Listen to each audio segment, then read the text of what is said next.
Før jeg dør, vil jeg slendre igennem min tv-by en sidste gang. Det skal være mit sidste beskedne ønske. Jeg vil gå på mine fødder gennem tv-byen, som jeg har gjort det så mange gange før. Og jeg vil vide, at det er den sidste gang. Og jeg vil vælge min rute med omhu, og jeg vil gå gennem kontorlandskaberne og tage en tur forbi elevatoren ud i printerrummet og kigge på de andre skriveborde og kontorstole en sidste gang. Og jeg vil mærke lugten af gamle væg-til-væg-tæpper og kaffe, der er brændt på, og ekkoet fra dusinvis af summende computere. Og jeg vil tage elevatoren ned til forhallen en sidste gang og lytte til damen, der altid er for sent på den med sit "pas på, døren lukker" og sit "stuen, elevator 4 kører op".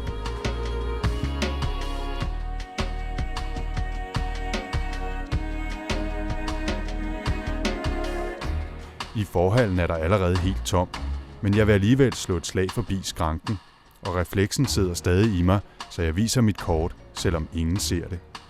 Og videre ned ad gangen, igennem de automatiske døre, som altid truer med at smække op og ramme bakken med mad fra kantinen.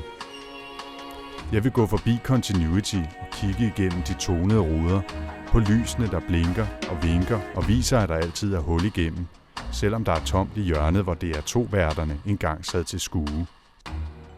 Og videre ned ad gangen, hvor kunsten plejede at hænge, i altid skiftende udstillinger, selvom jeg aldrig købte noget eller vandt noget. Men så skulle man vist også have været medlem af kunstforeningen.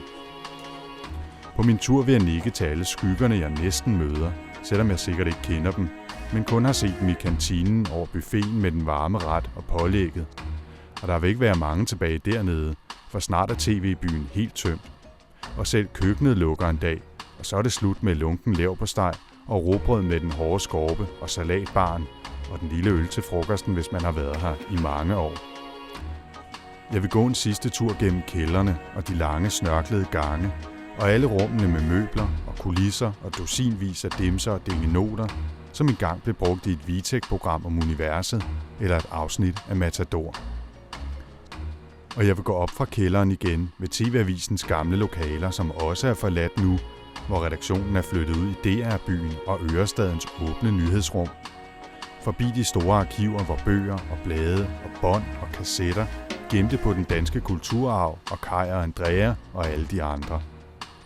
Og jeg vil gå tilbage gennem den lange gang og hilse på den store parabol, vores forbindelse til omverdenen.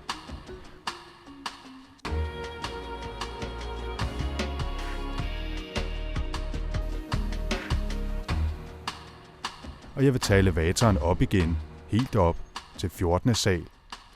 Her sad bestyrelsen, og her der kæmpede mange kampe med cigarrøg og tunge beslutninger. Men herfra kan man også komme det sidste lille stykke vej af brandtrappen helt op på taget og kigge på bagsiden af det store, røde, lysende DR-logo, der også snart skal slukkes, når vi alle sammen er helt væk.